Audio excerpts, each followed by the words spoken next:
హల్లెలూయా హల్లెలూయా హల్లెలూయా. మంచిది, వాక్యంలోకి వెళ్దాం. చివరిసారిగా జరుగుతున్న ప్రార్థనలో దేవుడు దేని గురించి మాట్లాడినాడు? చివరిసారిగా జరుగుతున్న ప్రార్థనలో దేవుడు ఏ విషయం గురించి మాట్లాడినాడు?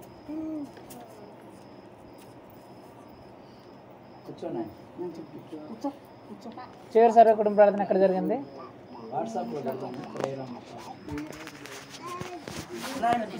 మా ఇంట్లో జరిగింది కదా. ఏం మాట్లాడాడు దేవుడు అక్కడ? చివరిసారిగా జరుగుతున్న ప్రార్థనలో దేవుడు దేని గురించి మాట్లాడినాడంటే, భూమి సంపూర్ణత అన్నియు నావే, మీరు కూడా నా వారే, అయితే మీరు ఎలాగ బ్రతుకుతున్నారు అనే అంశం గురించి మాట్లాడినాడు. హల్లెలూయా. యేసువార్త ధ్యానిస్తున్నాం. యేసువార్త ఎన్నో అధ్యాయం ధ్యానిస్తున్నాం? మత్తయి సువార్త 16వ అధ్యాయంలో మీరు చివరిసారిగా విన్న అంశం ఏంటి? ఇక్కడే జరిగింది.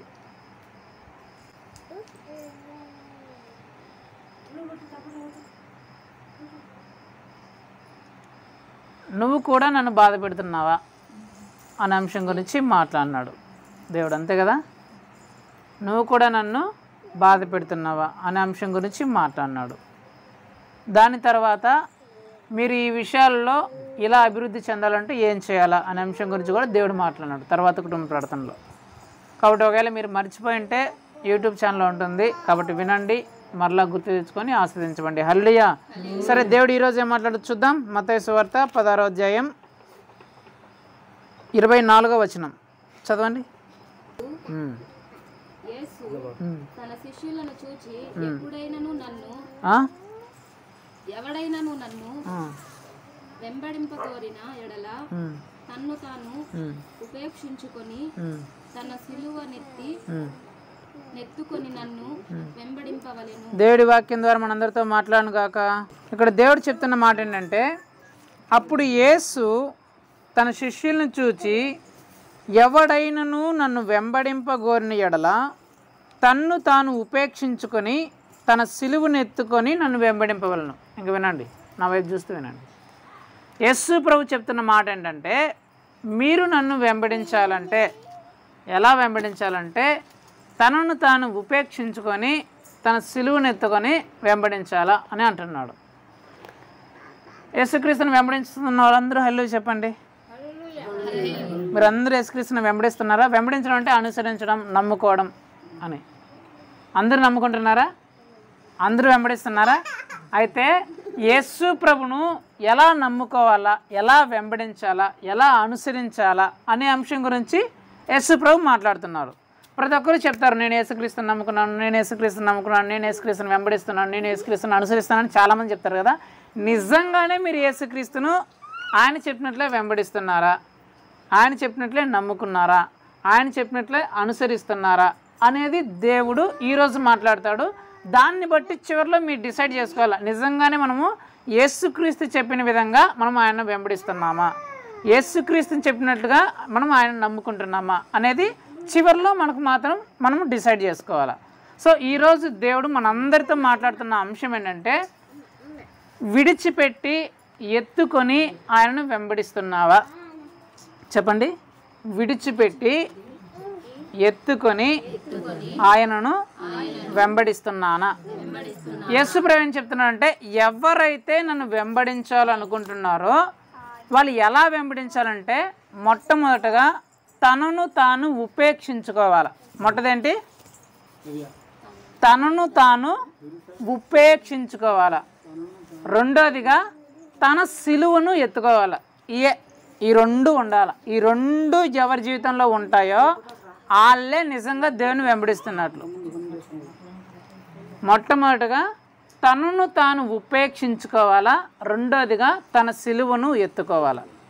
ఉపేక్ష అంటే యేసుప్రభు ఏమంటాడంటే, మీరు నన్ను వెంబడించాలంటే, మీరు నన్ను నమ్ముకోవాలంటే, మీరు నన్ను అనుసరించాలంటే మొట్టమొదటిగా మిమ్మల్ని మీరు ఉపేక్షించుకోవాలా, రెండోదిగా సిలువను ఎత్తుకొని వెంబడించాలా అంటున్నాడు.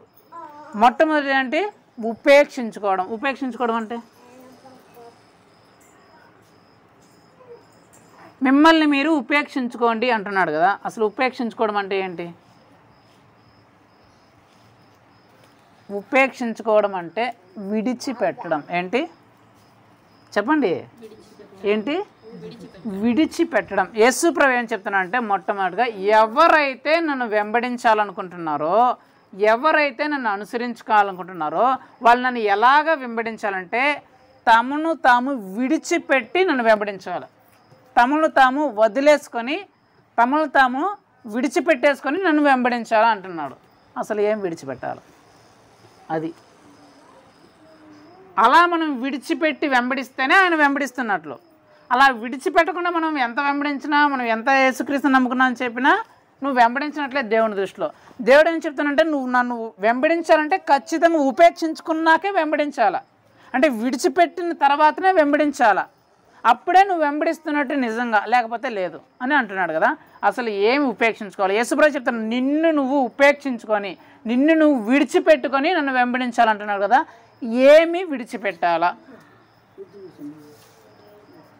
చెప్పండి? ఏం విడిచిపెట్టాలా? మన హృదయంలో ఏం లేకుండా దేవుని నమ్ముకొని చెడు అలవాటన్నీ వదిలేయాలా, దేవుని నమ్ముకొని అనుసరించాలా. సో దేవుణ్ణి వెంబడించడంలో మొట్టమొదటిగా విడిచిపెట్టి వెంబడించడం అంటే ఏంటంటే 3 విషయాలు నువ్వు విడిచిపెట్టేయాల. ఏంటి? ఎన్ని విషయాల్ని? 3 విషయాలు నువ్వు ఖచ్చితంగా విడిచిపెట్టేయాల. ఆ 3 విషయాలు ఏంటంటే, మొట్టమొదటిది ఆ విడిచిపెట్టి వెంబడించడంలో మొట్టమొదటిది ఏంటంటే, మొట్టమొదటిగా నీ పాత అలవాట్లను విడిచిపెట్టి వెంబడించాల. చెప్పండి? ఏంటి? మన పాత అలవాట్లు ఏమైతే ఉంటాయో వాటిని అన్నిటిని వదిలేయాల. ఒకవేళ నువ్వు యేసుక్రీస్తును నమ్ముకున్నప్పుడు నువ్వు ఒక త్రాగుబోతువేమో, నువ్వు ఒక వ్యభిచారమేమో, ఒక అక్రమ సంబంధాలు ఉన్నాయేమో, ఒక దొంగవేమో, ఒక దూసకుడేమో, నువ్వు సినిమాలు సీరియల్ చూసేవాడేమో, నువ్వు ఒక్కాకులు ఆన్సులు బీడులు సిగరెట్లు తాగేవాడేమో, రకరకాల పోకిరీ చేష్టలు చేసేవాడేమో, అమ్మాయిల అబ్బాయిలని ప్రేమ పేరుతో మోసం చేసేవాడేమో, ప్రేమ పేరుతో నువ్వు విచ్చలవిడిగా ప్రవర్తించేవాడేమో, ఇంటర్నెట్లో అశ్లీల దృశ్యాలు చూసేవాడేమో, అశ్లీల వీడియోలు చూసేవాడేమో, పాపిస్ట్ బ్రతుకుల్లో బ్రతికేవాడేమో. నువ్వు ఎలాంటి పాపిస్ట్ గల బ్రతుకుల్లో నువ్వు బ్రతుకుతున్నావో ఆ పాత అలవాట్లన్నింటినీ వదిలేయాలి. నువ్వు మద్యం తాగాడు, మందు తాగితే మందుని తాగడం ఆపేయాలి. నువ్వు అక్రమ సంబంధాలు పెట్టుకున్నావాడితే అక్రమ సంబంధాలు ఆపేయాలి. సినిమాలు షికార్లు సీరియల్ తిరిగేవాడైతే నువ్వు వాటి అన్నిటిని మానుకోవాలి. బీడీలు ఒక్కాకులు సిగరెట్ తాగడితే నువ్వు మానేయాలి. పోకిరి చేష్టలు అల్లరి చిల్లర అలవాట్లు ఉంటే మానేయాలి.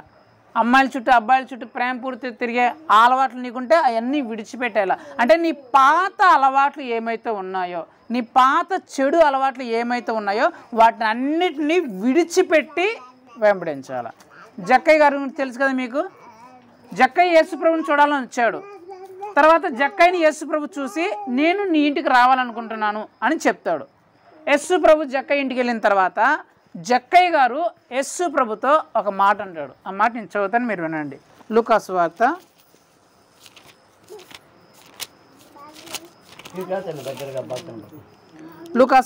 19వ అధ్యాయం 8వ వచనం నేను చదువుతాను, మీరు వినండి. 7, 8వ వచనం నేను చదువుతాను, మీరు వినండి. అందరూ అది చూచి ఈయన పాపి అయిన మనుష్యుని యొద్ద బస చేయ వెళ్ళనని చాలా సనుగుకొనిరి.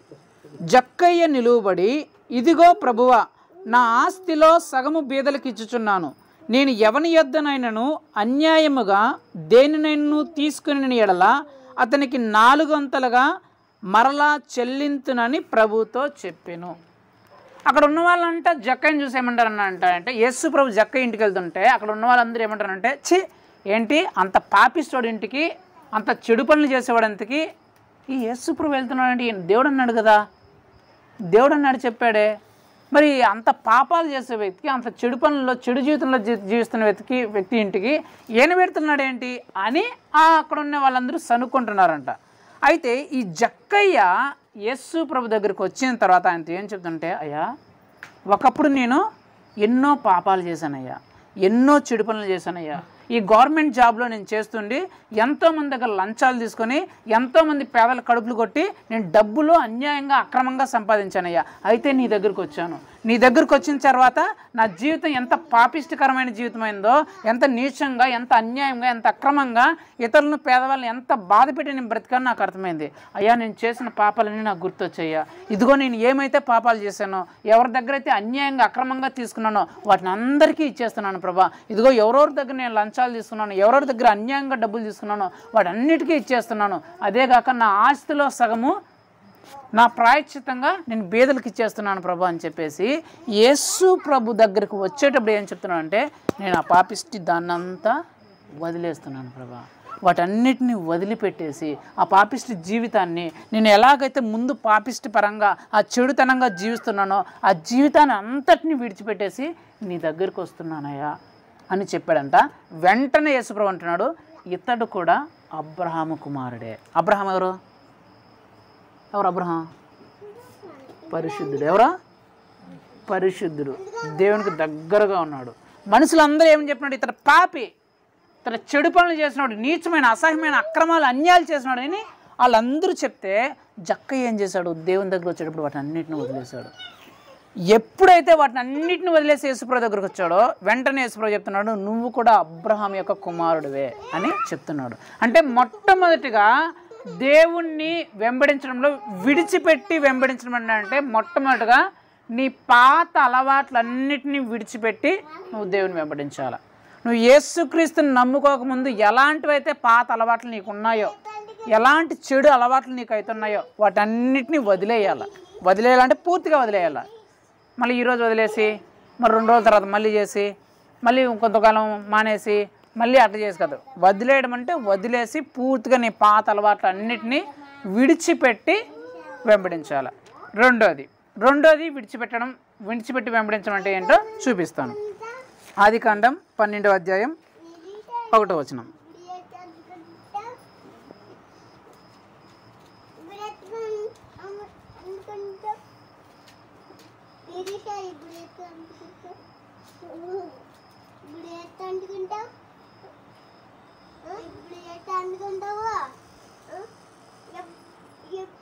చదువు. ఆదికాండం 12వ అధ్యాయం 1వ వచనం.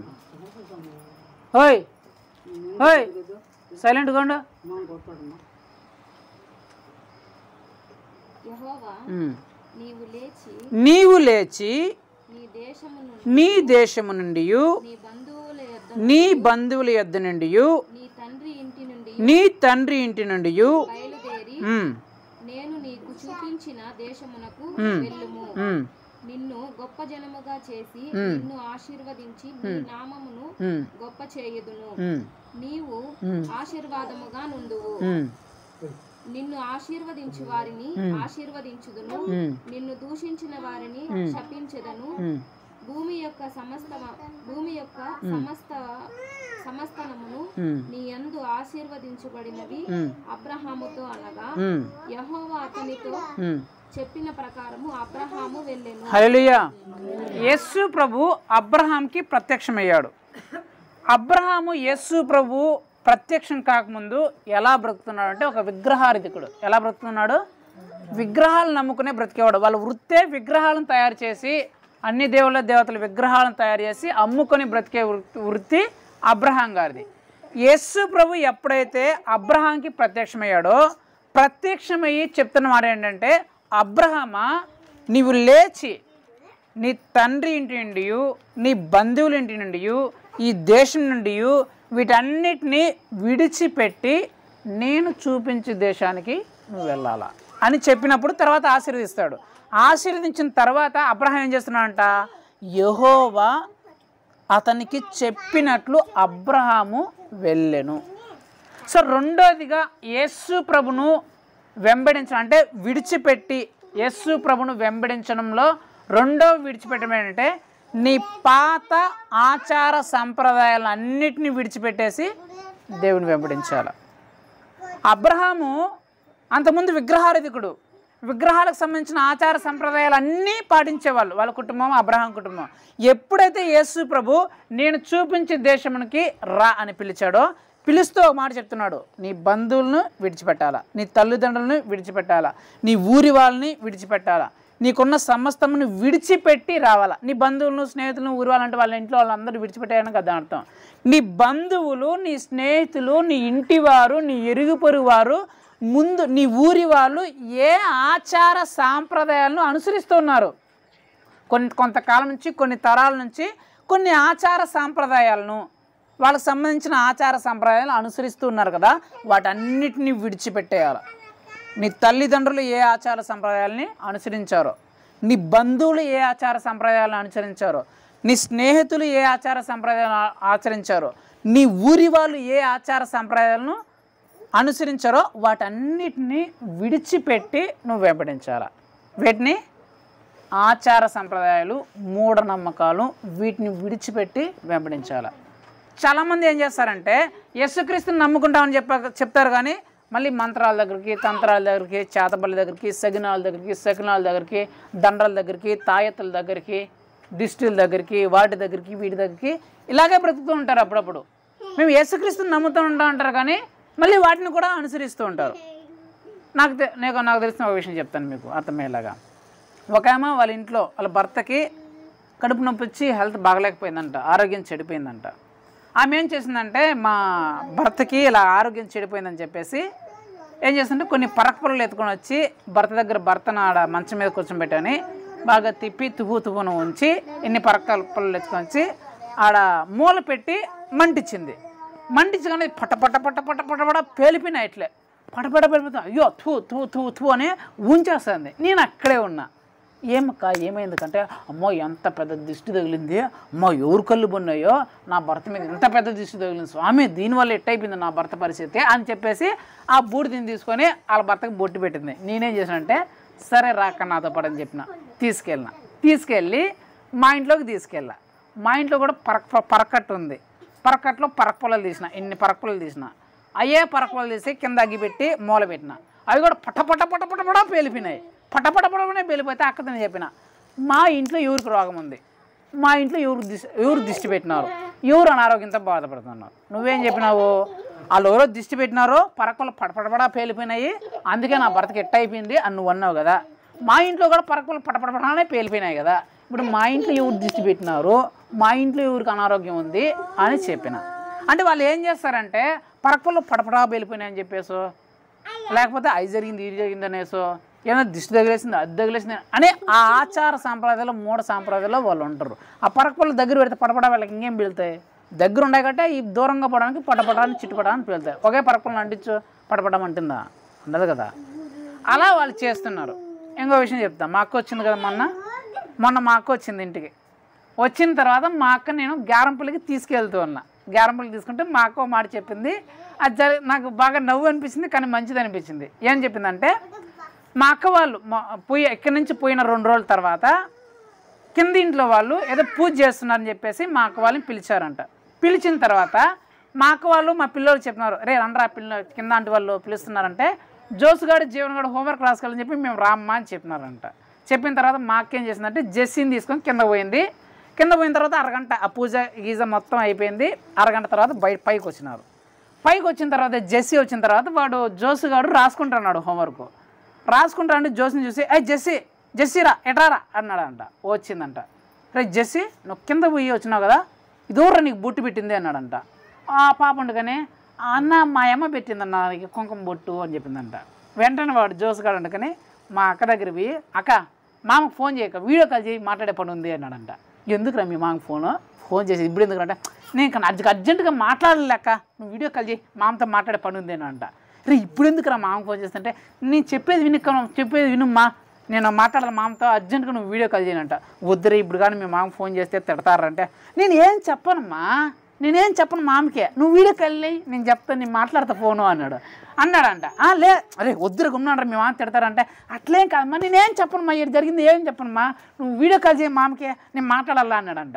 రే మీ మామ తెలిసి తిడతారంటే మెట్టుతో కొడతాడు మా మామ కానీ తెలిస్తే ఇట్లా అంటాడంట. మా అక్కడ మెట్టుతో కొడతాడు మా మామ కానీ తెలిస్తే అదంట. రే ఎందుకు అట్లా అంటామంటే మనం ఎవరు క్రిస్టియన్లు కదా మనం. యేసుక్రీస్తుని నమ్ముకొని నువ్వు కింద పోయిందన్న బొట్టు పెట్టుకోవస్తావా, మెట్టుతో కొడుతున్నావు బాగా అని చేస్తే అన్నాడంట. నేను ఆ మాట పక్క వేసిన వాడు అన్నాడంట మాట. చిన్నవాడు వాడు మామూలుగా చేసి మెట్టుతో కొడతాడంటే మన క్రిస్టియన్లు అంటే అలాంటి పనులు చేయొచ్చా విగ్రహాల పనులు అన్నాడంట. చిన్నవాడు జోసుగాడు అట్లా అన్నాడు. జీవన్ గారి గురించి చెప్తున్నా. జీవన్ గారు బయటకు వచ్చి పాటలు పాడతాడు కదా, మీరెవరు వాడు పడినట్లు మీరెవరు కాదు, నేను కూడా పడలేను. వాడితో పాటల పోటీ పెడితే వాడు కూడా పడలేను కదా. వాడు అట్లా పాటలు పాడుతున్నాడు. పోతున్నారు వీళ్ళు గ్యారంపుల్లో కారు ఎక్కించిన వాళ్ళని, బస్సు రాలని చెప్పేసి కారు ఎక్కించిన. కారులో పోతాంటే వీళ్ళు గమ్మున్నాడు కదా, కారులో పోతే వీళ్ళు పాట ఎత్తుకున్నాడట. ఏసు రాజుగా వచ్చుతున్నాడు లోకమంతా తెలుసుకుంటారు అని పాట పాడతాడని జీవన్ గాడు పాడడానికి జోసుగాడు కూడా ఎత్తుకున్నాడంట.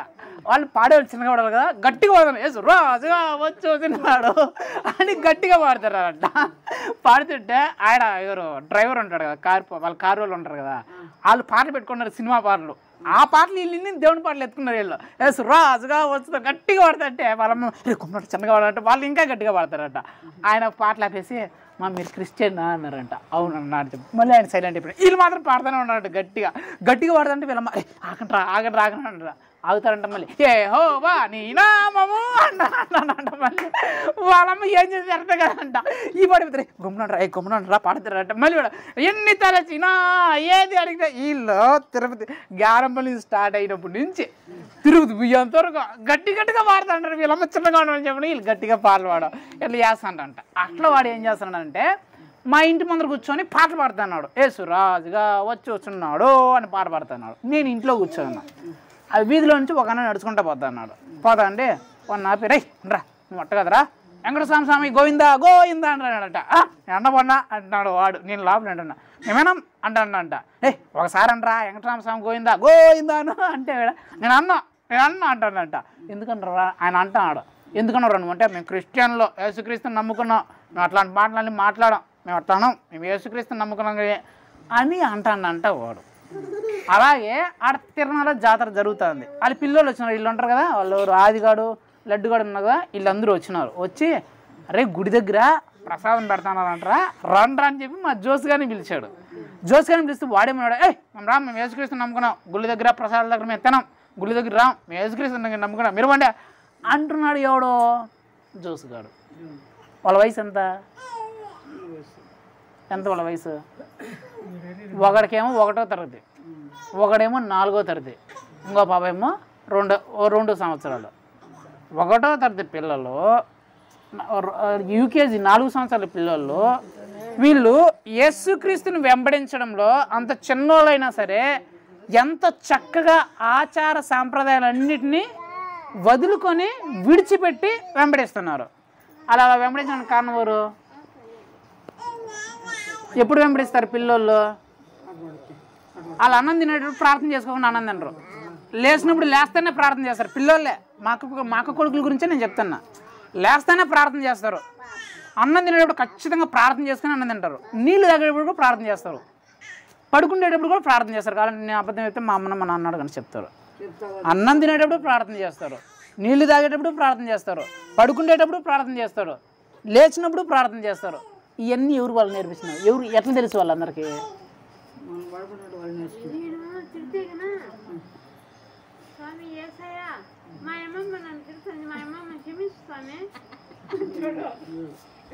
నాకు తెలియదు పాటలు వచ్చేది. మాటకే ఇస్తున్నా పాట పాడతావా అంటే పాడతాను. ఆడు పాడితే మనం ఎవరు తగలేము వాడి దగ్గర. అట్లా పడతాడు. మాటకే ఎత్తుకోకపోతే పాట పాడు ముందు మాటకే మళ్ళీ ఇస్తాను. సరే వినండి.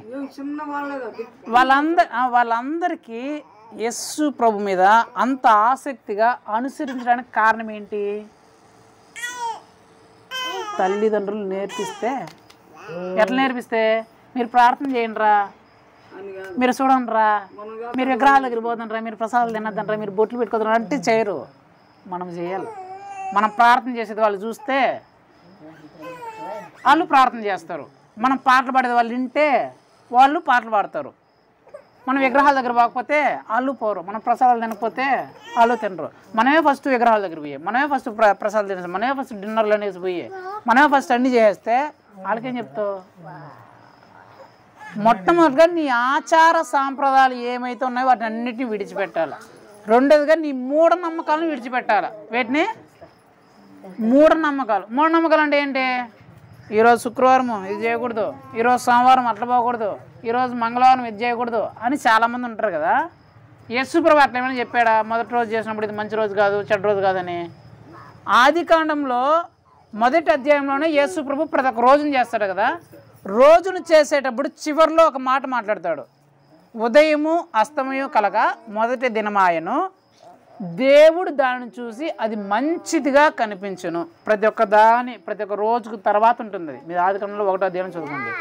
ఉదయము సాయంత్రం కలవగా ఒక దినమాయను, దేవుడు దాన్ని చూడగా అది మంచిదిగా కనిపించును. రెండోదిగా ఉదయము సాయంత్రం కాగా 2వ దినమాయను, దేవుడు దాన్ని చూడగా మంచిదిగా కనిపించును అని చెప్తాడు. అట్లా 7 రోజులకి చెప్తాడు. ఉదయము సాయంత్రం కలుగా ఒక దినమాయను, అది దేవుడు చూడగా మంచిదిగా కనిపించడం అని చెప్తాడు. ఆదివారమైనా, సోమవారమైనా, మంగళవారమైనా, బుధవారమైనా, గురువారం, శుక్రవారం ఏ వారమైనా సరే దేవుడు మంచిగానే చేశాడు. మన వాళ్ళు పెట్టుకుంటారు మూఢనమ్మకాలు. ఆ వారం చేయకూడదు, ఈ వారం చేయకూడదు, అట్లా ఉండకూడదు, ఇట్లా ఉండకూడదు, బల్లి వచ్చింది, పిల్లి వచ్చింది, కుక్క ఎగిరింది, ముసలోళ్ళు ఎదురుగా వచ్చినారు, ముండమాపులు ఎదురుగా వచ్చినారు, కట్లు ఎత్తుకొచ్చినారు, పాములు ఎత్తుకొచ్చినారు, బల్లిలు ఎత్తుకొచ్చినారు, బల్లి అరిసింది అని పెట్టుకుంటుంది. ఎవరు? మనుషులు పెట్టుకున్నారు. అది మూఢనమ్మకాల్లో ఉన్నారు. ఒక ఆమె నాకు చెప్పింది ఏమనంటే,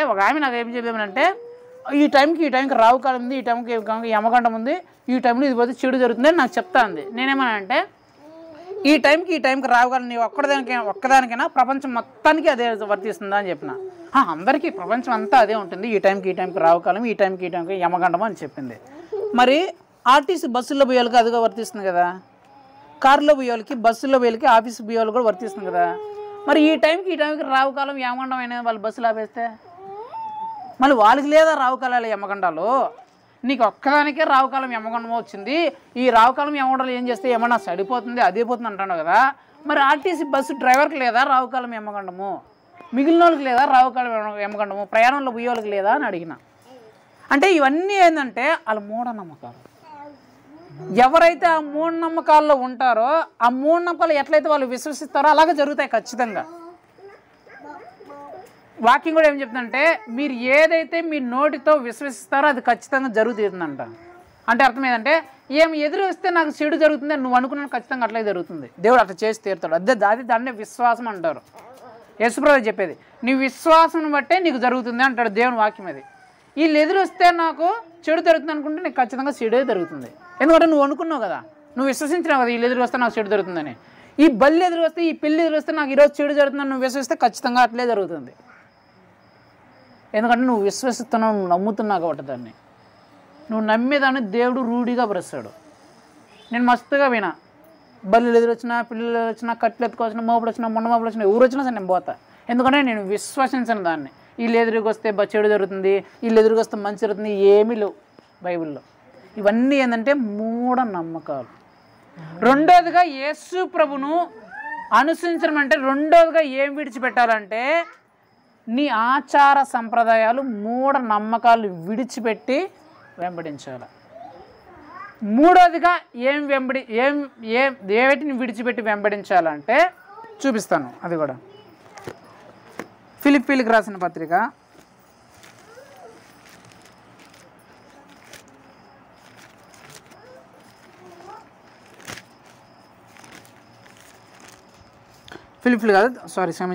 'తిమోతి రాసిన మొదటి పత్రిక. అపోస్తలుడైన పౌలు గారు తిమోతికి రాసిన మొదటి పత్రిక 1వ అధ్యాయం 12వ వచనం నేను చదువుతాను, మీరు వినండి. పూర్వము దూషకుడును, హింసకుడును, హానికరుడునైన నన్ను తన పరిచర్యకు నియమించి నమ్మకమైన వానిగా ఎంచినందున నన్ను బలపరిచిన మన ప్రభువైన క్రీస్తు యేసుకు కృతజ్ఞతుడనై ఉన్నాను. తెలియక అవిశ్వాసము వలన చేసి తిని గనుక కనికరింపబడుతుని. ఇక్కడ ఏం చెప్తున్నా అంటే, అపోస్తలుడైన పౌలు గారు తన గురించే చెప్తున్నాడు. ఒకప్పుడు పౌలు ఎలా ఉన్నాడంటే హింసకుడంట, దూషకుడంట, అంటే తిట్టేవాడంట.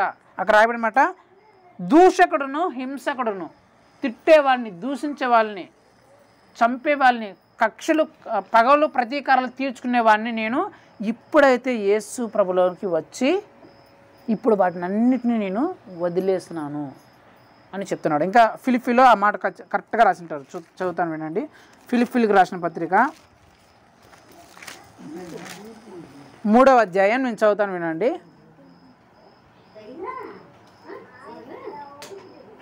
11వ వచనం నేను చదువుతాను చూడండి.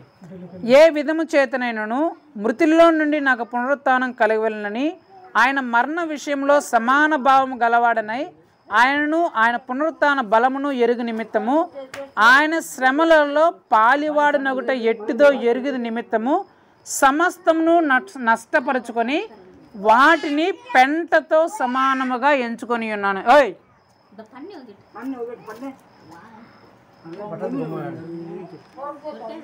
ఏం చెప్తున్నా అంటే యేసు ప్రభును నేను నమ్ముకోవడానికి వినండి యేసు ప్రభును నేను నమ్ముకోవడానికి ఒకప్పుడు నేను హింసకుడిగా, దూషకుడిగా, చెడు వ్యక్తిగా ఉన్నవాడిని. కానీ ఎప్పుడైతే యేసు ప్రభుని నేను నమ్ముకున్నానో వాటినన్నింటినీ పెంటగా వదిలేసినాను, విడిచిపెట్టేశాను. పెంటగా వాటన్నిటిని విడిచిపెట్టేసినాను అంట. అంటే మూడోదిగా నువ్వు యేసు ప్రభును వేటిని విడిచిపెట్టి యేసు ప్రభును వెంబడించాలంటే నీ ఆవేశాలను, వేటిని నీ పాత ఆవేశాలను విడిచిపెట్టి వెంబడించాలి. పాత ఆవేశాలు అంటే కోపం, గొడవలు, కుట్రలు, బూతులు, తిట్లు, రకరకాల వంచక మాటలు, ఇతరులను చూసి వెక్కిరించడాలు, ఒకరిని చులకన చేసి మాట్లాడే మాటలు, వీటినన్నిటినీ విడిచిపెట్టాలి. ఒకప్పుడు నువ్వు బూతులు మాట్లాడుతున్నావేమో, ఒకప్పుడు గొడవలు పోయేదనేమో, ఒకప్పుడు తిట్లు తిట్టేదనేమో, ఒకప్పుడు ఇతరులను చులకనగా చేసి ఇతరులను వెక్కిరించి మాట్లాడేవేమో, ఒకప్పుడు ఇతరులను తిట్టేదానివేమో, ఎప్పుడు పనికిమాల బూతులు మాట్లాడుతుండేదానివేమో, తక్కువ చేసి మాట్లాడేవేమో, ఆ కులము ఈ కులం అని తక్కువ చేసి మాట్లాడేవేమో, ఆ కులస్తులు ఈ కులస్తులు అని చెప్పేసి కుల భేదం నీలో ఉందేమో. అలాంటి వాటిని అన్నిటినీ విడిచిపెట్టేయాలంటే యేసుప్రభువులకు నువ్వు వెంబడించాలంటే. రెండోదిగా నీ పాత ఆవేశాలన్నింటినీ విడిచిపెట్టాలి. యేసు ప్రభు సమరయ స్త్రీ దగ్గరికి వచ్చాడు కదా. యేసు ప్రభు ఏ ఏ ఏ దాంట్లో పుట్టినాడో యూదయ దాంట్లో పుట్టాడు. సమరయ స్త్రీ సమరయ దాంట్లో పుట్టింది. యూదయ సమరయ అంటే మన భాషలో చెప్పాలంటే యూదయ అంటే పెద్ద కులస్తులు. ఎవరు? పెద్ద కులస్తులు. సమరయ అంటే తక్కువ కులస్తులు. ఈమె చెప్తుంది యేసుప్రభుతో, అయ్యా మీరు యూదులు కదా, మా సమరలతో ఏందయ్యా మీకు పొత్తు అని చెప్తే యేసుప్రభు ఏమంటాడంటే, అమ్మా నువ్వు సమరయో దాని సంగతి నేను యూదులను పక్కన పెట్టు, నేను ఇచ్చే నీళ్లు తాగితే నీకు ఎప్పటికీ దప్పగలదు అని చెప్తాడు. అంటే యేసుప్రభు ఏం చెప్తున్నాడు, నువ్వు యూదురాలైనా, నేను యూదుడినైనా, నువ్వు సమరవైనా నువ్వు నా దగ్గర ఉండాల, నేను నీ దగ్గర ఉండాల. నువ్వు సమరరాయలవా నేను యూదురాయలా అనే కాదు, నువ్వు నా దగ్గర ఉన్నావా నేను నీ దగ్గర ఉన్నాను, అదే పాయింట్. కొర్నేలు కూడా ప్రార్థన చేస్తుంటాడు. కొర్నేలు ప్రార్థన చేసేటప్పుడు పేతురు ఎవరు? కొర్నేలు ఎవరంటే తక్కువ జాతిలో పుట్టినవాడు. పేతురు ఎవరంటే యూదయ మతంలో అంటే పెద్ద జాతిలో పుట్టినవాడు. ఈ పేతురుకు ముందు నుంచి ఒక భావన ఉండేది, మనం యూదులము, వాళ్ళు సమరయులు, తక్కువ జాతి వాళ్ళు పుట్టిన వాళ్ళు ఒక భావన ఉండేది. కొర్నేలు ప్రార్థన చేస్తుంటే కొర్నేలు యొక్క ప్రార్థన దేవుడు విన్నాడు. విని అక్కడికి పేతురుని పిలుచుకోరమ్మని చెప్పి పంపిస్తాడు. పంపిస్తే అక్కడికి ఇద్దరు వస్తారు. ఇద్దరు వచ్చే ముందు ఏం జరుగుతుందంటే ఈ కొర్నేలు వాళ్ళ ఇంటికి పోయే ముందు పేతురు ప్రార్థన చేస్తూ ఉంటాడు. పేతురుని ప్రార్థన చేస్తుంటే ఆకలి వేస్తుందంటే ఎక్కువ.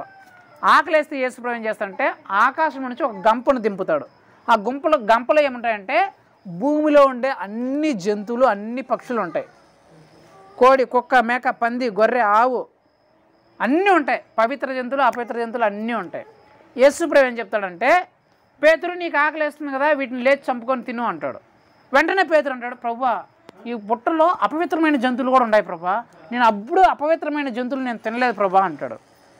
మళ్ళీ వస్తుంది, మళ్ళీ వచ్చి అదే మాట చెప్తాడు యేసుప్రభు, పేతురు వీటిని లేచి చంపుకొని తిను అంటే మళ్ళీ పేతురు అదే మాట చెప్తాడు. ఏమంటే అపవిత్రమైన వాటిని నేను ఎప్పుడు తినలేదు ప్రభా, అపవిత్రమైన నేను ఎప్పుడు ముట్టలేదు ప్రభా అని అంటాడు. అప్పుడు మూడోసారి కూడా అదే వాయిస్ వస్తుంది. మళ్ళీ పేతురు మూడోసారి కదా అదే మాట చెప్తాడు, ప్రభా నేను అపవిత్రమైన దాన్ని ఎప్పుడు ముట్టుకోలేదు ప్రభా, ఎప్పుడు తినలేదు ప్రభా అంటాడు.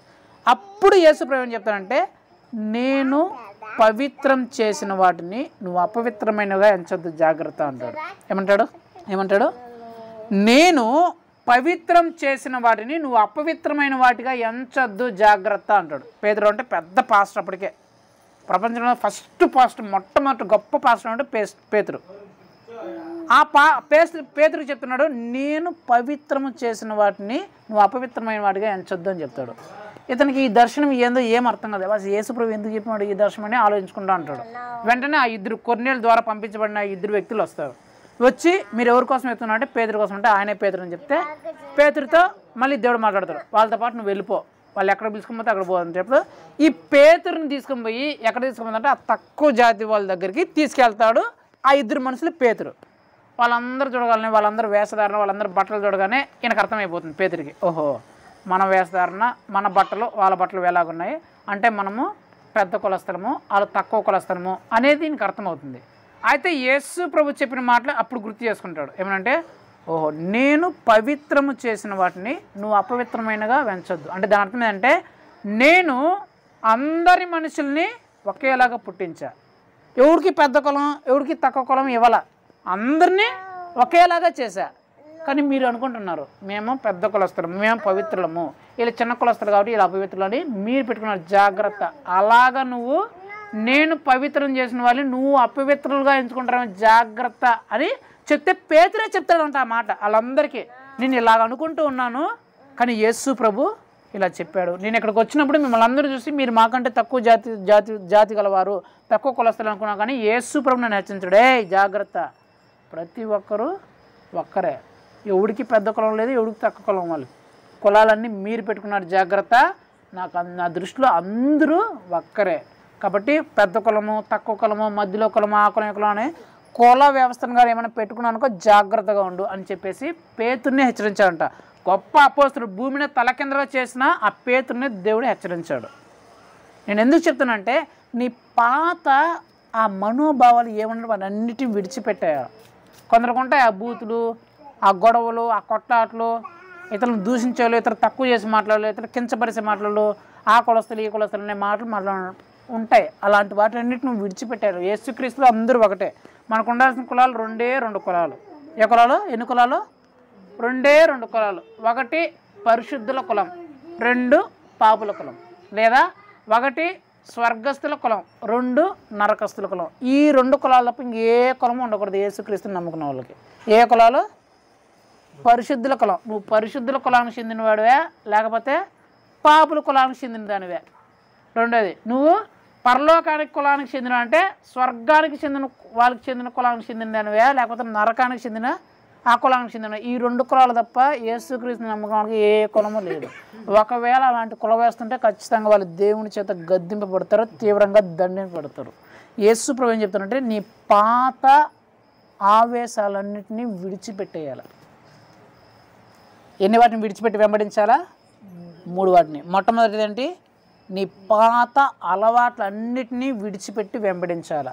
రెండోదిగా నీ పాత ఆచార సంప్రదాయాలను మూఢనమ్మకాలన్నిటినీ విడిచిపెట్టి వెంబడించాలి. మూడోదిగా నీ పాత ఆవేశాలను అన్నిటినీ విడిచిపెట్టి వెంబడించాలి. అర్థమైందా? తనను తాను ఉపేక్షించుకొని ఫస్ట్ది. రెండోది సిలువను ఎత్తుకొని. రెండోదండి సిలువను ఎత్తుకొని వెంబడించాలి. సిలువను ఎత్తుకొని అంటే 2 కట్లు కొట్టుకొని తగిలిచ్చే సిలువ చేసుకొని నెత్తిని పెట్టుకొని భుజాన్ని మీద కూడా మోసుకుంటూ పోవాలి. అంతేనా? సిలువను ఎత్తుకొని వెంబడించడం అంటే. అసలు సిలువను ఎత్తుకొని వెంబడించడం అంటే ఏంటి? యేసుప్రభు సిలువను ఎత్తుకున్నాడా లేదా? ఆ సిలువ అంటే ఏంది? ఆ సిలువ అంటే చెప్పండి ఏంటి? సిలువ అంటే ఏంటంటే నిందలు, అవమానాలు, శ్రమలు, కష్టాలు, దూషణలు, వేరే వాళ్ళ భారం, వేరే వాళ్ళ నొప్పులు, వేరే వాళ్ళ సమస్యలు, త్యాగము, వదులుకోవడం, విడిచిపెట్టడం, వీటన్నిటిని మనం ఏం చేయాలా? ఎత్తుకొని వెంబడించాలి. నువ్వు యేసుక్రీస్తుని నమ్ముకున్నందుకు ఎంతోమంది నిన్ను దూషిస్తారు. ఎన్నో సంవత్సరాలు అంత చేస్తున్నావు కదా యేసుక్రీస్తుని నమ్ముకు, ఇప్పుడు ఆ దేవుని నమ్ముకున్నావా అని ఎంతోమంది వెక్కిరించే వాళ్ళు ఉంటారు. అబ్రహాం కూడా వెక్కిరించినారు. వెక్కిరించని చెప్పి అబ్రహాం వెళ్ళిపోవాలా. నిజమైన దేవుడిని తెలుసుకొని వెంబడించాడు. నువ్వు పాపిష్టి అలవాట్లన్నింటినీ వదిలేసినావు. నువ్వు పాపిష్టి అలవాట్లన్నింటినీ వదిలిన తర్వాత ఎంతమంది నిన్ను నిందిస్తారు. ఎంతమంది దగ్గర ఈడంట మంది మానేసినంట, ఇలాంటి సినిమాలు ద్వారా ఉంటాయి, ఇలాంటి ప్రేమలు ఏమన్నా ఎక్కిరించే వాళ్ళు ఉంటారు, నేను నిందించే వాళ్ళు ఉంటారు. అబ్బాబా ఎంత పతివర్త వచ్చినాడు, ఎంత పతివర్త మందే తాడంట, ఎంత పతివర్త ఒక్కకే వేసుకోండి బీడీలు ఎంత పతివర్తలో అని నిన్ను నిందించే వాళ్ళు వస్తారు. అలాంటి నిందలన్నింటిని నువ్వు ఎత్తుకోవాలా యేసుక్రీస్తు దగ్గర వెంబడించేటప్పుడు. ఎంతోమంది నువ్వు మంచి మార్గంలో నడిచేటప్పుడు ఎంతోమంది నిన్ను నిందిస్తారు, చెడు చేసే వాళ్ళందరూ, చెడు పనులు చేసే వాళ్ళందరూ. నువ్వు ఆ పాపిస్ట్ పనులన్నీ చేసేటప్పుడు, నువ్వు మంది తాగేటప్పుడు, వ్యభిచారం చేసేటప్పుడు, అలా పాపిస్ట్ పనులు చేసేటప్పుడు ఎవడు నిన్ను అడగడు, ఏమరా ఇలా మంది తాగుతున్నావు, మంది తాగి నీ కుటుంబంలో ఎంత సమస్యలు చేసినా నిన్ను ఎవడు అడగడు. నువ్వు వ్యభిచారం చేస్తుంటే వాళ్ళ కొంపలు కూర్చున్నావు కదా, అక్రమ సంబంధాలు పెట్టి వాళ్ళ కొంపలు కూర్చున్నావు, ఎవడు అడగడు నిన్ను. సినిమాలకు శిఖరాలు ఎగురుతా, బట్టలు చింపేసుకొని ఎగురుతా, నిన్ను ఎవడు అడగడు. ఎందుకు అట్లా తిరుగుతానని ఎవడు అడగడు. అమ్మాయిలను అబ్బాయిలను ప్రేమ పెడితే వేధిస్తూ వాళ్ళ జీవితాలు నాశనం చేస్తాను ఎవరు అడగరు నిన్ను. ఎందుకు ఆ అమ్మాయి జీవితాన్ని వేస్ట్ చేస్తావు, ఎందుకు ఆ అబ్బాయి జీవితాన్ని నాశనం చేస్తావు ఎవరు అడగరు. కానీ నువ్వు ఎప్పుడైతే ఇవన్నీ మానేసి యేసుక్రీస్తుని నమ్ముకొని మంచిగా బ్రతుకుతుంటావో, ఈ మందు మానేసి, ఈ బీడీలు సిగరెట్లు అక్రమ సంబంధాలు, సినిమాలు శిఖరాలు ఇవన్నీ మానేసి ఎప్పుడైతే పరిశుద్ధంగా పవిత్రంగా మంచిగా బ్రతుకుంటే అప్పుడు అందరూ వచ్చేస్తారు. మారిపోయినాడంట, వెళ్ళిపోయినాడంట, అబ్బాబాబాబా ఎంత అని నిందించేవారు, నేను దూషించేవారు. యేసుక్రీస్తుని నమ్ముకున్నందుకు నీ మీద లేనిపోని పుచ్చులు చెప్పేవాళ్ళు, నీ మీద లేనిపోని అబద్ధ చాడీలు చెప్పేవాళ్ళు ఎంతోమంది వస్తారు. అలాంటి వాటి అన్నిటిని నువ్వు ఎత్తుకోవాలి. అదే సిలువ అంటే. సిలువ అంటే కట్టు మోసుకొని పోవడం కాదు. నిందలు, అవమానాలు, శ్రమలు, నేను శ్రమ పెట్టే శ్రమలు, దూషణలను, వేరే వాళ్ళని ఇబ్బందులను కూడా. మనం ప్రార్థన చేస్తాం కదా, వేరే వాళ్ళకి ఎవరికో తలనొప్పో జ్వరం వస్తే ఎవరు ప్రార్థన చేస్తారు? ప్రభా ప్లీజ్ అయ్యా కాపాడయ్యా, తలనొప్పి తగ్గించుందయ్యా, అయ్యా ప్లీజ్ అయ్యా అని చెప్పి మనం ప్రార్థన చేస్తాంలా. అలాగ వేరే వాళ్ళ భారాన్ని మనం మీద వేసుకోవాలి. ప్రభా వాళ్ళు ఏదో తప్పు చేసినారా, మనకి ఇప్పుడు వాళ్ళ అల్లుళ్ళు ఏదో తప్పు చేసినారు, పాపంలో ఉన్నారు, మనకు అవసరం ఏంది? వాళ్ళు బాగుండాలయ్యా, ప్రభా క్షమించండి మనం వేడుకోవాల్సిన అవసరం ఏంది? తప్పు చేశారయ్యా క్షమించండి వేడుకోవాల్సిన అవసరం ఏంది? దాన్నే సిలువ అంటారు. నిందలను ఎత్తుకోవాలా, అవమానాలను ఎత్తుకోవాలా, తప్పులను ఎత్తుకోవాలా, దూషణలు ఎత్తుకోవాలా, వాళ్ళు పెట్టే అలాంటి భయంకరమైన పరిస్థితులను ఎత్తుకోవాలా, వేరొకరి బాధలను, వేరొకరి కష్టాలని, వేరొకరిని వాటన్నిటిని ఎత్తుకోవాలా, త్యాగం చేయాలి. యేసుప్రభువు ఏం చేసినాడు? సిలువను ఎత్తుకొని తన ప్రాణాన్ని త్యాగం చేశాడు. మన కోసం, ఇతరుల కోసం మన సమయాన్ని త్యాగం చేయాలా, మన శక్తిని త్యాగం చేయాలా, మన డబ్బును త్యాగం చేయాలా, వాళ్ళ కోసం ఇవ్వడానికి మనం ఏదైనా త్యాగం చేయడానికి సిద్ధంగా ఉండాలి. అది సిలువ అంటే. అంతే తప్ప 2 కర్రలు ఎత్తుకొని నడుచుకుంటూ వెళ్ళిపోయి యేసు రక్తమే జయం, యేసు నా దేవుడు, యేసు నేను వెంబడేస్తాను, ఇది కాదు. 4 సిలువలు మెల్ల వేసుకొని నేను వెళ్ళిపోతున్నా, యేసుక్రీస్తుకే జయం, యేసు రక్తమే జయం అనుకుంటారు, అది కాదు సిలువను ఎత్తుకోవడం, వెంబడించడం అంటే. సిలువ అంటేనే శ్రమ. యేసుక్రీస్తుని నమ్ముకున్న తర్వాత నేను నిందించేవాళ్ళు, నేను దూషించేవాళ్ళు, నిన్ను అసహించుకునే వాళ్ళు, నీ మీద లేనిపోని చాడీలు పుచ్చులు చెప్పేవాళ్ళు, నిన్ను చూస్తే పళ్ళు పటపట కొరికేవాళ్ళు, నీ మీద నిందలే వేసేవాళ్ళు, నీ మీద అబద్ధాలు చెప్పేవాళ్ళు. నా మీద ఎంతోమంది నిందలు వేసినారు, భయంకరమైన నిందలు వేసినారు. యేసు ప్రభువులో నుంచి ఆ విశ్వాసం ఎలాగైనా చెడుకుంటాను నన్ను ఎంతోమంది నిందించినారు. ఆ నిందలు నాకు తెలిసినాయి కూడా నేను ఏం మాట్లాడాల. ఎంతోమంది నిందించినారు, ఎంతోమంది దూషించినారు, ఎంతోమంది లేనిపోయిన అబద్ధాలు చెప్పినారు, చాడీలు చెప్పినారు. అలా చెప్పినారు ఎంతోమంది విశ్వాసులు నాకు చెప్పినారు, అన్ని జనులు కూడా నాకు చెప్పినారు. అయినా నేనేమి ఏం పట్టించు. ఎందుకు? నేను సిలువను ఎత్తుకుని వెంబడిస్తున్నాను. నిందలను, అవమానాలను, శ్రమలను, వాళ్ళ దూషణలను, తిట్లను, అబద్ధపు సాక్ష్యములను, అబద్ధపు మాటలని, వాటిని అన్నిటిని ఎత్తుకొని బాధల్లో ఉన్న వాళ్ళని బాధలను మా మీద వేసుకొని ప్రార్థన చేస్తూ ఇతరుల కోసం మా సమయాన్ని వీటన్నిటిని త్యాగం. ఏముంది మాకు రావాల్సిన అవసరం ఏంది? మీ కుటుంబాలకు ప్రార్థన చేయాల్సిన అవసరం ఏముంది? మాకు ఇంట్లో పిల్ల పాపలు లేరా, అమ్మ నాన్న లేరా? వాళ్ళతో మేము ఎంజాయ్ మీలాగా కూర్చొని ఇంట్లో వాళ్ళతో కూర్చొని వాళ్ళతో మేము కూడా సమయాన్ని గడుపుకోవచ్చు కదా. వాళ్ళందరినీ విడిచిపెట్టేసి, మాకున్న కుటుంబాన్ని కూడా విడిచిపెట్టేసి మీ ఇంటికి వచ్చి ఒక 2 గంటలు ప్రార్థన చేయాల్సిన అవసరం మాకేముంది? మాకేమైనా లాభమా దానివల్ల? మా కుటుంబాలను విడిచిపెట్టేసి, మా పిల్లలతో సంతోషంగా గడపడాన్ని విడిచిపెట్టేసి, మా తిండిని విడిచిపెట్టేసి, మా పశువులను పంటలు అన్నింటినీ విడిచిపెట్టేసి, మా ఇంటినే విడిచిపెట్టేసి ఒకరింట్లోకి వెళ్ళి ప్రార్థన చేయడం మాకేం లాభం? కానీ వాటిని అన్నింటినీ విడిచిపెట్టేస్తాం. అమ్మో ఆ కుటుంబం దగ్గర మేము ప్రార్థన చేయాలా, మేము ప్రార్థన చేయకపోతే వాళ్ళ కుటుంబం ఏడ చెడిపోతుందో, వాళ్ళ కుటుంబ సభ్యులు ఏడ చెడు మార్గంలోకి వెళ్ళిపోతారో, ఎక్కడ సాతాను వాళ్ళ కుటుంబం మీద విజృంభణ పడుతుందో అనే ఒక దానికోసము మేము అన్నిటినీ త్యాగం చేస్తాం. మా సమయాన్ని, మా ఆనందాన్ని, మా సంతోషాన్ని, మా ఆకలిని, మా ఆహారాన్ని, మా డబ్బుల్ని అన్నిటిని విడిచిపెట్టేసి వాళ్ళ కోసం త్యాగం చేస్తాం. అది యేసుక్రీస్తుని వెంబడించమంటే అలాగే వెంబడించాలా. ఎలాగ వెంబడించాలా? 2 రకాలుగా వెంబడించాలి. ఇది యేసు ప్రభు చెప్తున్నమాట. ఎవరు చెప్తున్నమాట? యేసు తన శిష్యులను చూసి చెప్తున్నమాట.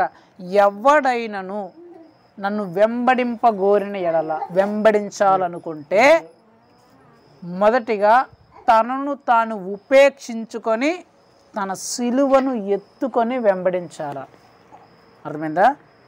ఎలా వెంబడించాలా? మొట్టమొదటిగా ఉపేక్షించుకోవాలి. నువ్వు ఉపేక్షించుకోకుండా నువ్వు అలాగే ఆ పాత అలవాట్లలోనే, ఆ పాత చెడు అలవాట్లోనే, ఆ పాత ఆచార సంప్రదాయాలనే, ఆ మూఢనమ్మకాల్లోనే, ఆ పాత ఆవేశాల్లోనే నువ్వు ఉండి నేను యేసుక్రీస్తు నమ్ముకున్నాను, ఆదివారం చర్చి పోతాను, నీ వల్ల దేవునికి చెడపేరు, నీకు చెడపేరు. వాళ్ళు యేసుక్రీస్తు నమ్ముకున్నానంటే బెచ్చి ఇంకా అట్లే మందు తాగుతున్నారు. ఇప్పుడు మనకు వస్తుంది చెడపేరు అదే కదా, మందు తాగుతున్న బెచ్చే వాళ్ళు. మళ్ళీ యేసుప్రభు నమ్ముకున్నారంట. బా ఎట్లా బూతులు మాట్లాడతారు చూడు. బా యేసుప్రభు నమ్ముకుంటా మళ్ళీ అక్కడ వినారంట. బా మళ్ళీ ఎందుకు ప్రార్థన చేసేదో, అక్కడ వినంట, అది చెప్తే అక్కడ వినంట, ఇక తెచ్చుకున్నారంట, ఇవి చేసినారంట. బా యేసుప్రభు నమ్ముకున్నాడు. బా ఎట్లా నోరు తెరిస్తే బా ఎన్ని గొడవలు వాళ్ళు ఇంట్లో, బా ఎన్ని పచ్చి పచ్చిగా మాట్లాడుకుంటారు, ఎన్ని బూతలు. బా మేము లేకుండా అబ్బా ఎవరి గురించి చెప్తున్నారు? యేసుక్రీస్తుని నమ్ముకున్న వాళ్ళ గురించి. యేసుక్రీస్తుని నమ్ముకున్నాడు బా, వాళ్ళు అంత కష్టాలు ఉంటారు, కనీసం ప్రార్థన కూడా చేయాలి, వాళ్ళు కనీసం ఆదుకోవడం కూడా ఆదుకోవాలి, కనీసం అంత సహాయం కూడా చేయాలా? యేసుక్రీస్తుని నమ్ముకున్నాడు బా, చిన్న మాట అంటే తట్టుకోలేకపోతాంటారు బా, రోసాలు పోసాలు పొడుచుకొచ్చేస్తుంటాయి. నన్ను అన్నారే, నన్ను పొడిచినారే, నన్ను అందిన్నారే. యేసుప్రభు అన్నింది దానికంటే నిన్ను నన్ను అనింది ఎంత. మనం ఎన్నో చెడు పనులు చేసినాం, ఎన్నో పాపిష్టి పనులు, ఎన్నో నీచమైన పనులు చేసినాం. మళ్ళీ అంటున్నారు మనం అంత చెడు పనులు చేసి చెడు బతుకులు మనకే అంత కోపం చేస్తే, యేసుప్రభు చిన్న తప్పు కూడా చేయాల. నాలో పాపం ఉందని మీలో ఎవడైనా నిరూపించాలని ప్రపంచానికి సవాల్ చేసినాడు. చిన్న పాపమైనా నాలో ఉందని నిరూపించాలని. అలాంటి యేసుప్రభుని చీయని తిట్టారు, తాగుబోతున్నాడు, తిరిగిపోతున్నారు. యేసుప్రభునే నాడు తాగుపోతున్నాడు, ఇతడు తాగుబోతాడు, ఇతడు దయ్యములు పట్టినవాడు, ఇతడు తిరిగిపోతాడు, తిండిపోతున్నాడు. నిందించారు, దూషించారు, తిట్టారు, కొట్టారు, తన్నారు, బట్టలు చింపేశారు, పూ అని ఊంచారు, గడ్డం పెట్టుకొని పీకేశారు, జుట్టు పట్టుకొని పీకేశారు, మొండలకరేం పెట్టారు, కొట్టారు, ఊరంతా తిరిగేలాగా ఊరేగించినారు బట్టలన్నీ చింపేసి. యేసుప్రభు తప్పు చేసినాడా? మళ్ళీ ఒక్క మాట కూడా మాట్లాడలేదే. ఇంకా ఏం మాట్లాడలేదు సార్? తండ్రి వీరేం చేస్తున్నారు, వీరు ఎరువురు కనుక వీరిని క్షమించడి అన్నాడు. మరి నువ్వు ఎలా వెంబడిస్తున్నావు సార్ ఆలోచించు. విడిచిపెట్టి వెంబడిస్తున్నావా? ఆలోచించు. నీ పాత అలవాట్లన్నింటినీ విడిచిపెట్టావా? నీ పాత ఆచార సంప్రదాయాలు మూఢనమ్మకాలను విడిచిపెట్టావా? నీ పాత ఆవేశాన్ని విడిచిపెట్టావా? రెండోది, సిలువను ఎత్తుకొని వెంబడిస్తున్నావా? అంటే శ్రమలను అనుభవిస్తూ, నిందలను తట్టుకుంటూ, అవమానాలను ఓర్చుకుంటూ, వేరొక వాళ్ళు చెప్తున్న అబద్ధపు మాటలను తట్టుకుంటూ, ఇతరుల కోసం, ఇతరుల క్షేమం కోసం ప్రార్థన చేస్తూ, ప్రయాసపడుతూ, ఇతరుల కోసం త్యాగం చేస్తూ నువ్వు వెంబడిస్తున్నావా? ఒకసారి ఆలోచించి రాత్రికాల సమయం దేవుడు అడుగుతున్నావు, నువ్వు నన్ను వెంబడిస్తున్నావా? ఇప్పుడు చెప్పండి. వెంబడించే వాళ్ళందరూ, దేవుడు చెప్పినట్లు వెంబడించే వాళ్ళందరూ హల్లెలూయా చెప్పండి. నిజంగానే అలాగే వెంబడిస్తున్నారా? దేవుడు సాక్షి అంటాడు, జాగ్రత్త. మీరు వెంబడిస్తుంటే ఖచ్చితంగా మీరు అవి ఫాలో అయితేనే వెంబడించట్లు. మీరు ఇంకా ఒక్కేసుకుంటా నేను వెంబడిస్తున్నా హల్లెలూయా అంటే జాగ్రత్త, నువ్వు అబద్ధికురాలు అని దేవుడు చెప్తుంటాడు. ఏదో నా మెప్పు కోసం ఆ ప్రవీణ్ మెప్పించేయాలా నేను వెంబడిస్తున్నా హల్లెలూయా అంటే నన్ను కాదు మీరు మెప్పించాల్సిందే, నావి కాదు ఈ మాటలంతా. యేసు ప్రభు అడుగుతున్నాడు, నువ్వు నన్ను వెంబడిస్తున్నావా? నీ ఆలోచన ప్రకారం కాదు, నేను చెప్పినట్లు నువ్వు నన్ను వెంబడిస్తున్నావా? ఆలోచించుకు రాత్రికాల సమయంలో.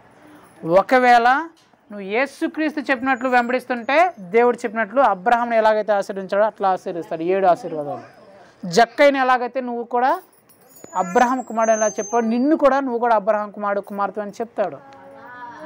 ఒకవేళ నువ్వు అలా దేవుడు చెప్పినట్లు వెంబడించకపోతే ఈరోజు తీర్మానం తీసుకో, ప్రభువా నేను వెంబడిస్తున్నాను అనుకున్నానేమో కానీ నువ్వు చెప్పినట్లు నేను వెంబడించలేదయ్యా, నా ఇష్టానుసారంగా నేను అనుకున్నట్లు వెంబడించానయ్యా. ఇకపై తండ్రి నువ్వు ఎలాగైతే చెప్పావో దాని ప్రకారం నేను వెంబడిస్తానయ్యా. నన్ను నేను ఉపేక్షించుకుంటానయ్యా. నా జీవితంలో పాత చెడు అలవాట్లు ఏమున్నాయో వాటన్నిటినీ వదిలేస్తానయ్యా. పాత ఆచార సంప్రదాయాలు మూఢనమ్మకాలు ఏమున్నాయో వాటినన్నిటినీ వదిలేస్తానయ్యా. పాత ఆవేశాలు ఏమున్నాయో వాటినన్నిటినీ విడిచిపెట్టేసి సిలువనెత్తుకుంటానయ్యా. ఇతరులు నన్ను దూషించిన, హింసించిన, నిందించిన, నా మీద చెడ్డ మాటలు చెప్పినా సరే నేను విడిచిపెట్టకుండా తట్టుకొని ఓర్చుకొని ఇతరుల కోసం ప్రార్థన చేస్తూ, ఇతరుల కోసం నేను త్యాగం చేస్తూ నేను వెంబడిస్తానయ్యా. అలాంటిలాగా నువ్వు దేవుని వెంబడించాలనుకుంటే దేవుడు అలాగ నువ్వు వెంబడించాలని కోరుకుంటున్నావు. కాబట్టి నీకు కూడా అలాంటి నిశ్చయిత ఉంటే కళ్ళు మూసుకొని ప్రార్థన చేద్దాం. వాకింగ్ కోసం మనం ప్రార్థన చేస్తాడు, తర్వాత చివరి ప్రార్థన చేసుకొని ముగిద్దాం. పరిశుద్ధుడైన తండ్రి, దేవమల ప్రభా, జీవాధిపతి, మా రక్షకుడా, కృపగలను ఇదిగోనైనా మీ దాసుని ఇచ్చినారు ప్రభా. ప్రవీణ్ గారి ద్వారా మీరు మాట్లాడారు, వాటిని బట్టి మీకు వందనాలు చెల్లిస్తున్నాను. ఇదిగోనైనా నన్ను వెంబడించి వారిని తాను ఉపేక్షించుకొని వెంబడించి మీ శిష్యులతో మీరు మాట్లాడినటువంటి మాటలను బట్టి మీకు వందనాలు ప్రభా. ఆనాడైతే శిష్యులతో మాట్లాడారు తండ్రి, మీకు స్తోత్రాలు. ఈరోజు వాక్యం ద్వారా మీరు మాతో మాట్లాడుతున్నారు నాయన. మేము ఇంకనూ నా ప్రభా మేము ఉపేక్షించలేమేమో, కానీ నాయన మా హృదయాలలో నాయన ఉన్నటువంటి చెడు అలవాటు అన్నిటిని వదిలివేసి నీ సిలువను వెతుకొని ప్రభా ఈ లోకంలో నీ సాక్షులుగా మేము వెళ్ళడానికి నీ కృప చూపించాం యేసయ్య. ఇంకా మా జీవితంలో అనేకమైనటువంటి ఆలోచనలతో ఉన్నట్లయితే ప్రభు ఈ దినము నాయన నీ బిడ్డలమైన మేము చేసుకున్నటువంటి తీర్మానాన్ని నాయన మా కోసము మా మెప్పు కోసం కాదు, కానీ పరలోకంలో మీరు చూస్తున్నటువంటి దేవానికి స్తోత్రం. మా మధ్యలో మీరు సంచారం చేస్తున్నారు, ఈ తీర్మానాన్ని మీరు విన్నారు తండ్రి, మీకే స్తోత్రం. అనేక లోక సంబంధమైనటువంటి మూఢాచారాలన్నింటినీ వదులుకుంటూ జక్రయ్య అయితే ఏ విధంగా అయితే నేను పేదలకు 4 గంటలుగా ఇస్తానంటున్నారు తండ్రి, మరి అలాంటి జీవితాన్ని మా జీవితాల్లో కూడా మీ కృప చూపించమని ప్రార్థన చేస్తాం.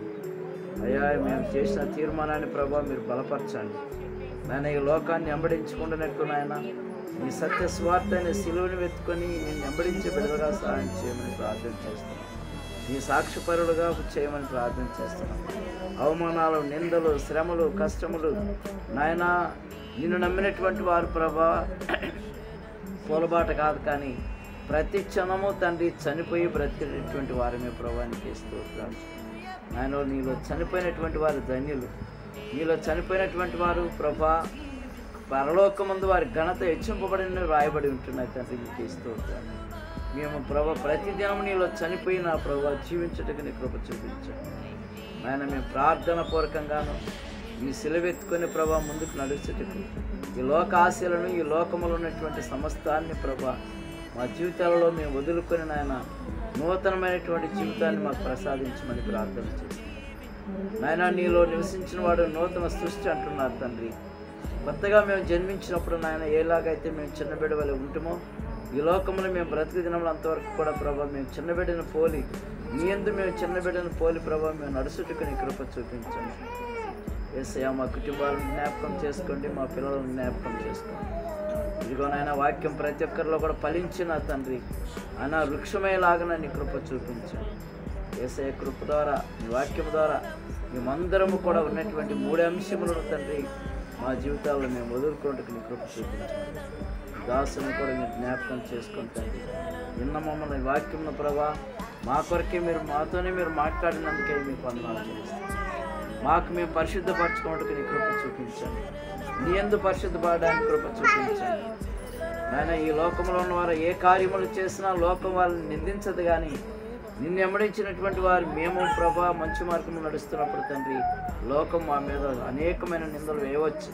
అది సైతాన్ చేసే పని కనుక నాయన నీకు స్తోత్రములు. దాన్ని కూడా దూరపరచమని ప్రార్థన చేస్తాం యేసయ్య. నీ బిడ్డలమైన మమ్మల్ని కనికరించమని నాయన ఇచ్చిన ఈ సమయాన్ని బట్టి మీకు వందనాలు చెల్లించుకుంటాం. మీరే నిరంతరము తారే మా అందరి ద్వారా ఘనత మహిమ పొందమని, ఈ కుటుంబానికి కావాల్సినటువంటి అవసరతల అక్కర్లను స్వస్థతను మీరు దయచేయమని, మేము ప్రభా నిన్ను వెంబడించే బిడ్డలుగా సహాయం చేయమని. ఇప్పటి వరకు నిన్ను వెంబడించిన బిడ్డలుగా మేము ఉంటున్నాం. మాలో ఇంకనూ మార్పు రాలేదేమో ప్రభా, ఆ మార్పును మా జీవితాల్లో కలిగి చేయమని మీ ప్రియకుమారుడును మా రక్షకుడైన యేసుక్రీస్తు నామమున ప్రార్థించి వేడుకుంటున్నాను పరమ తండ్రి. ఆమేన్. మహోన్నతుడా, సర్వోన్నతుడా, సర్వశక్తిగల దేవ యేసయ్య నీకు స్తోత్రం చెల్లిస్తున్నాం ప్రభా. ఈ రాత్రి కాల సమయంలో ప్రభా మీరు మా అందరితో మాట్లాడిన ప్రతి ఒక్క మాటను బట్టి మీకు స్తోత్రం చెల్లిస్తున్నాం తండ్రి. మిమ్మల్ని ఎలా వెంబడిస్తే అది నిజంగా వెంబడించినట్లు మీరు మాకు తెలియజేసిన విధానాన్ని బట్టి మీకు స్తోత్రం చెల్లిస్తున్నాం ప్రభా. ఎవరైతే మిమ్మల్ని వెంబడించాలనుకుంటారో వారు మొట్టమొదటిగా తమలో తాము ఉపేక్షించుకొని ప్రభా తమ సిలువను ఎత్తుకొని వెంబడించాలని మీరు తెలియజేస్తున్నారు తండ్రి. మేము కూడా ప్రభా మిమ్మల్ని వెంబడించే వాళ్ళుగా అనుసరించే వాళ్ళుగా ఉన్నాం కాబట్టి నాయన మేము కూడా ప్రభా మా పాత అలవాట్లను ప్రభా మా పాత ఆచార సంప్రదాయాలను, మూఢనమ్మకాన్ని, మా పాత ఆవేశాలను విడిచిపెట్టి నాయన నిందలు, శ్రమలు, అవమానాలు, అబద్ధాలు, దూషణలు, చింతలు, బాధలు ప్రభా కష్టాలు, బాధలు, శ్రమలు వీటన్నిటిని ప్రభా ఎత్తుకొని నాయన మిమ్మల్ని వెంబడించుటకు మాకు సహాయం దయచేయమని బ్రతిమలాడుకుంటూ ప్రభా ఇక్కడ ఉన్న వారిని మీరు జ్ఞాపకం చేసుకోండి ప్రభా. ఇంతవరకు నాయన మేము వెంబడిస్తున్నాం అనుకుంటున్నారు, కానీ ప్రభా తమను తాము ఉపేక్షించుకోకుండా నాయన సిలువను ఎత్తుకోకుండా వెంబడించారేమో తండ్రి. ఈ రోజు నుంచేనైనా మీ వాక్యం విన్న తర్వాత, మీ మాటలు విన్న తర్వాత ప్రభా తమను తాము ఉపేక్షించుకొని ప్రభా సిలువను ఎత్తుకొని ప్రభా వెంబడించిన కృపను అనుగ్రహించమని బ్రతిమలాడుకొనొచ్చు. కృప చూపిస్తారని నమ్ముతూ ఇస్తూ మా తండ్రి, మా దేవుడు, మా ప్రభువు నేను యేసుక్రీస్తు యొక్క పరిశుద్ధమైన నామములో అడిగి వేడుకొనుచున్నాం మా ప్రియ పరలోక తండ్రి. ఆమేన్. నా ప్రాణమా నా శాస్త్రమైన పరిశుద్ధ నామమును సన్నిధించు. నా ప్రాణమా యెహోవాను సన్నిధించు. ఆయన చేస్తున్న పనులు దేవుని ఆమేన్. మన తండ్రి అయిన దేవుని ప్రేమయు, ప్రభువైన యేసుక్రీస్తు యొక్క కృపయు, పరిశుద్ధాత్మ దేవుని అన్యోన్య సహవాసము ఇప్పుడును ఎల్లప్పుడూ ఇక్కడ కూడి ఉన్న ప్రతి ఒక్కరితో పాటు, మరి ముఖ్యంగా ఈ రోజు నుంచి నన్ను నేను ఉపేక్షించుకొని నా సిలువను ఎత్తుకొని యేసుక్రీస్తుని వెంబడిస్తానని తీర్మానించుకున్న ప్రతి ఒక్క బిడ్డతో సదాకాలం తోడేండి నడిపించి, దీవించి, ఆశీర్వదించి, బలపరిచి, స్థిరపరచును గాక. ఆమేన్. హల్లెలూయా, హల్లెలూయా, హల్లెలూయా. ప్రైజ్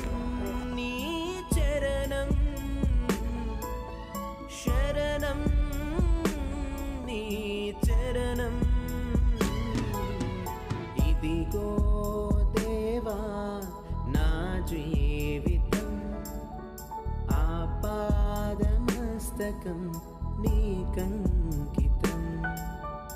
ఇదిగో దేవా నా జీవితం, ఆపాదమస్తకం నీకంకితం.